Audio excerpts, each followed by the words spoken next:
Afternoon, beta. I am myself, Mr. Om Prakash, principal of the Scholars Home. Would like to. I would like to start chapter number 5, which is given your book.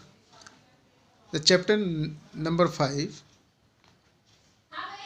retirement and death of a partner. So, what do you mean by retirement of partner?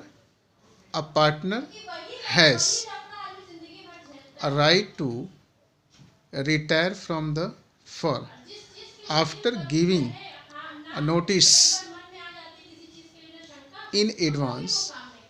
Due to this action of the retiring partner, old partnership firm, old partnership comes to end, but the firm will continue in future time. And after taking retirement of that partner, the new profit sharing ratio of remaining partners are decided, and a new agreement will be started, comes to existence between the remaining partners. बेटा इसमें होता है कि कभी कभी partnership rules में, Indian partnership act में ये बताया गया है कि कोई भी पार्टनर फर्म से किसी भी समय रिटायरमेंट ले सकता है, लेकिन उसके लिए प्रायर इंफॉर्मेशन फर्म के अदर पार्टनर्स को देनी पड़ेगी। और जब कोई भी पार्टनर रिटायरमेंट लेता है तो जो ओल्ड पार्टनरशिप होती है वो क्या होती है, डिसॉल्व हो जाती है। लेकिन जो फर्म कंटिन्यू चलता रहता है। रिटायरमेंट होने के बाद जो रिमेनिंग पार्टनर्स होते हैं उनके बीच में एक न्यू एग्रीमेंट प्रिपेयर होता है, उसको रिकॉन्स्टिट्यूशन ऑफ पार्टनरशिप के नाम से भी जानते हैं। इज इट क्लियर बेटा? A retiring partner is entitled to get the following items from the firm after taking his retirement. First, share in goodwill. Second, share in reserves. यानी if the firm has any amount of goodwill, तो in that the retiring partner will take his share from the firm. And second thing, share in reserve. If on time of retirement, if any amount of reserves are given in the question, so that reserves will should be taken by the retired partner from the firm. Third है बेटा, share in revaluation of assets and liabilities. On time of retirement of firm, जब भी कोई भी partner firm से retirement लेता है तो उस टाइम फर्म क्या करती है, एसेट्स एंड लायबिलिटीज में जो रिवैल्यूएशन होता है, जो उनकी वैल्यूज रिवैल्यूड होती है, तो कुछ एसेट्स रिवैल्यूएशन में फर्म को कुछ लॉस भी होता है और कुछ प्रॉफिट भी होती है। तो ओवरऑल रिवैल्यूएशन पर जितने भी प्रॉफिट या लॉस होते हैं, उस प्रॉफिट एंड लॉस में भी रिटायर पार्टनर का हिस्सा होता है। वो भी अगर प्रॉफिट होता है तो वो प्रॉफिट में शेयर करेगा, लॉस होता है तो लॉस में भी वो अपना शेयर बेयर करेगा। Is it clear now? Accounting treatment. तो what types of accounting treatment are completed by the firm on time of retirement of any partner. जब कोई भी पार्टनर फर्म से रिटायरमेंट लेता है, उस टाइम पर फर्म को जो नेसेसरी कैलकुलेशन करने होते हैं, उसमें से फर्स्ट है calculation of new profit sharing ratio and gaining ratio of the remaining partner. Second, treatment of goodwill. Third, accounting treatment of revaluation of assets and liabilities. Fourth, accounting treatment of reserves and accumulated profit and loss. And fifth point is that payment mode to retiring partner, firm how can pay the amount dues to the retiring partner, यानी retirement date पर firm क्या करती है कि जो भी पैसा retiring partner को देना है तो उसका पेमेंट मोड क्या होगा. 6. Adjustment of capital in proportion to profit sharing ratio. Is it clear now? On the basis of this, we can explain to you about, with the help of a illustration. Like we can say that calculation of new profit sharing ratio. For that,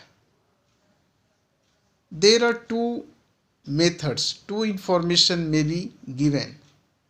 First rule is that if the new profit sharing ratio of the remaining partners are not given in the question, it will be assumed that the remaining partners continue to share profit and losses in the old ratio.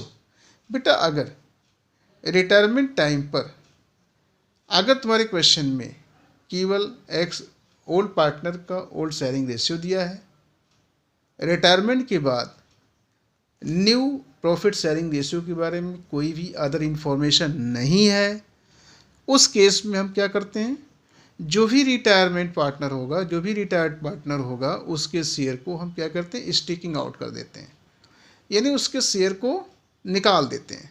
निकालने के बाद जो बचा हुआ share होता है वही उनका न्यू शेयरिंग रेशियो होता है. Is it clear?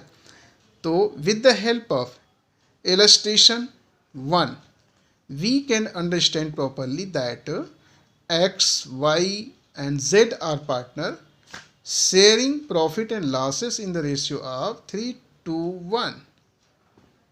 Calculate the new ratio when first X retires, second Y retires, third Z retires. In solution, we can say that new ratio of the remaining partner is not given in this question. So, calculate it. यहाँ पर लिखोगे कि new ratio of the remaining partner will be calculated by sticking out the share, the remaining partner first. When the X retire, the new ratio between Y and Z is 2:1. बेटा देखो इसमें कहा है कि X, Y, Z पार्टनर हैं, इनकी जो old sharing ratio है 3:1 है. इसमें अगर X रिटायर करता है तो X का शेयर क्या है, 3/6. इसको हम इस 3 को क्या करेंगे, स्टिकिंग आउट कर देंगे, हटा देंगे. हटाने के बाद शेयर कितना बचता है, 2:1. क्लियर? इनका शेयर क्या हो जाएगा, 2:1. Clear? And in second case, when the Y retires, the new ratio between X and Z will be. तो अब यहाँ पर बेटा Y रिटायर कर रहा है तो Y का शेयर स्टिकिंग आउट होगा, हट जाएगा, तो बचा क्या, 3:1. Clear now? And when Z retire, new partner, तो अगर Z रिटायर करता है तो उस टाइम पर Z के शेयर को स्टिकिंग आउट किया जाएगा और जो रिमेनिंग शेयर बचता है 3:2, ये आपका न्यू शेयरिंग रेशियो होगा. इज इट क्लियर नाउ बेटा? अब बेटा देखो, now I will discuss with the illustration number 2. A, B and C are partners sharing profit in the ratio of 1 by 2, 1 by 3 and 1 by 6. Find out the new ratio if B retire. Second है P, Q and R are partners sharing profit in the ratio of 1 by 2, 2 by 5, 1 by 10. Find out the new profit sharing ratio if B is retire. तो बेटा देखो, इसका अगर solution हम देखते हैं तो सबसे पहला क्या हो गया कि A B C are old partner, इनकी जो प्रॉफिट शेयरिंग रेशियो है 1 by 2, 1 by 3, 1 by 6 है. अगर इसमें से बी रिटायर करता है तो बी का शेयर क्या है 1 by 3 है. अब देखो यहाँ पर कैन बी रिटेन एज 3, 2, 1. इसको आप एलसीएम लेते हो 6 आएगा तो 3, 2, 1 हो जाएगा. क्लियर हो गया. अब यहाँ पर हम देखते हैं बेटा कि अगर बी रिटायर होता है तो लिखा है कि because if B retire the new ratio between A and C will be 3:1. Clear now? Any problem to you? No.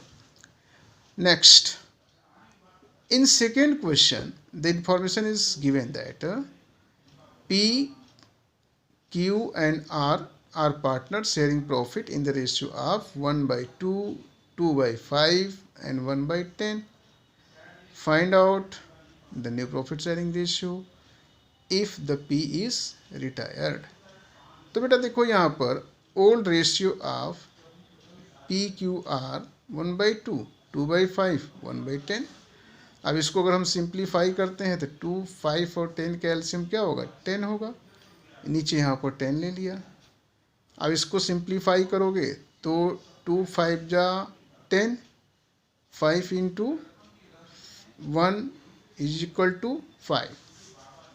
उसके बाद अगर हम 5 को से 10 को डिवाइड करोगे 4 टाइम्स में जाएगा. 2 का मल्टीप्लाई 2 में करोगे तो 4 आएगा. 10 को 10 से डिवाइड करोगे 1 टाइम्स और 1 को 1 में मल्टीप्लाई करोगे तो 1 आएगा. यानी सिंप्लीफाई करने पर हमको पता लगता है कि old sharing ratio of P Q and R was 5, 4 and 1. If the P is retired, in your question no any other information is given about the new profit sharing ratio.